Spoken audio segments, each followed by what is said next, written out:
বিশ্বের সর্বোচ্চ পর্বতশৃঙ্গ মাউন্ট এভারেস্টে নেমেছে ভয়াবহ বিপর্যয়। প্রবল তুষার ঝড়ে আটকা পড়েছেন শত শত পর্বতারোহী ও পর্যটক। চীনের রাষ্ট্রীয় গণমাধ্যম জানিয়েছে প্রায় 1,000-এরও বেশি মানুষ এই দুর্যোগে আটকা পড়েছেন, যাদের মধ্যে শত শত জনকে ইতিমধ্যেই উদ্ধার করা সম্ভব হয়েছে। গত শুক্রবার রাত থেকে শুরু হয়ে শনিবার সারা দিন ধরে চলেছে প্রবল তুষারপাত। তিব্বতের দিকে এভারেস্টের পূর্ব ঢালে সমুদ্রপৃষ্ঠ থেকে প্রায় 4,900 মিটার উচ্চতায় থাকা ক্যাম্পগুলো এখন একেবারেই বরফের নিচে। এই জায়গায় পর্যটক, স্থানীয় কর্মী আর পর্বতারোহী মিলিয়ে প্রায় 1,000 মানুষ আটকা পড়েন। উদ্ধার কাজে নামানো হয়েছে শত শত স্থানীয় গ্রামবাসী ও রেস্কিউ টিম।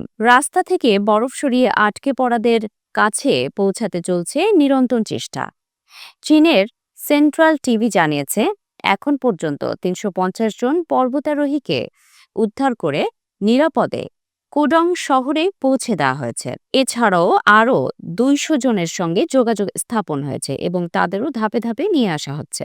এই ঘটনার পর টিংরি কাউন্টি ট্যুরিজম কোম্পানি এভারেস্ট ভ্রমণের টিকিট বিক্রি ও প্রবেশ বন্ধ রেখেছে। অর্থাৎ আপাতত আর কেউ এভারেস্ট অভিযানে যেতে পারবেন না।